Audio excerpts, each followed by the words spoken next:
Hi, hello beautiful singers. This is Valerie White-Williams and Vocal Splendor Studios. And today I would like to talk about a subject that came up from my last video where I discussed things to avoid before you sing. So today I'd like to talk about what you should eat before you sing. I have a lot of students that don't like to eat anything before they sing. They're too nervous and they don't want to have a feeling of feeling stuffed and full. But to be honest, if you really want to sing well, you need to eat well. You need to make sure you have a lot of nourishment and you have a lot of energy, especially if you're singing really challenging music or you have a long evening, like a performance, a show that lasts for hours. You simply have to eat to make it through that type of performance. I suggest that you eat like you would before an athletic event. 2 hours is a good rule of thumb. Have a good meal 2 hours before you sing. That will give you a chance to digest your meal, so you have energy. Now that said, I have shoved food in my face last minute and gotten on stage because I think it's more important to have energy than to go on stage hungry. I don't recommend doing that. We need energy to sing well. What kind of foods? It really depends on you and your needs. I personally like to have a protein meal with a lot of fat. Something that will stay in my system and give me energy over time. I like egg burritos, scrambled eggs, maybe a turkey sandwich, sometimes a salad with some protein and some fat.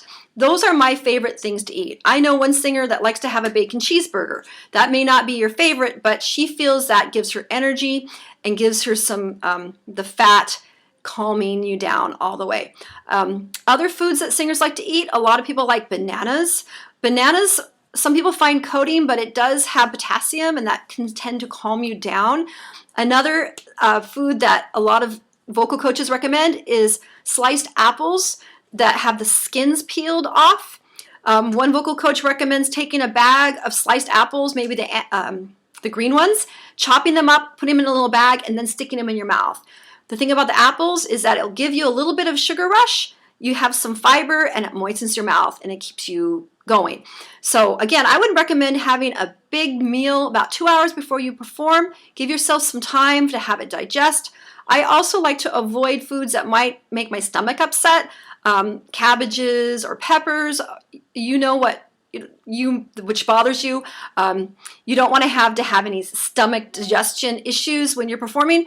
And if I'm performing with other people, I also avoid things like raw garlic and onions.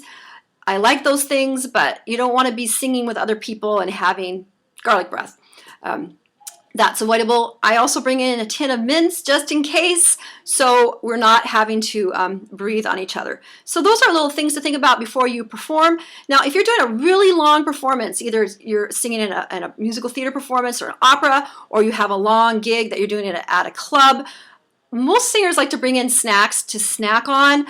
Bring water for sure, but also maybe some high protein snacks or fruit. Again, I really like apples backstage. They're nice and light. They give you energy. And even though I talked about the excess sugar and how that can create a mucus reaction, sugar's like alcohol. A little bit can give you some energy. Too much can make you feel mucusy. So sometimes having a little bit of sugar backstage, something that's easy to go down that doesn't coat your throat, can give you a little bit of boost and make you a little more excited about the show. I avoid messy foods, anything with lots of frosting or anything that's going to get stuck in my teeth.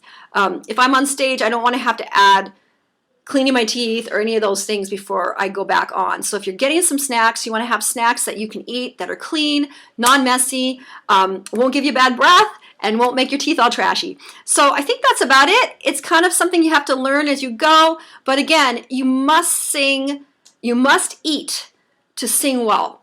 And if you're not going to eat, you're probably not going to have the energy to sing well. And to sing well takes energy. All right, that's about it. And I'll talk to you next time. Bye.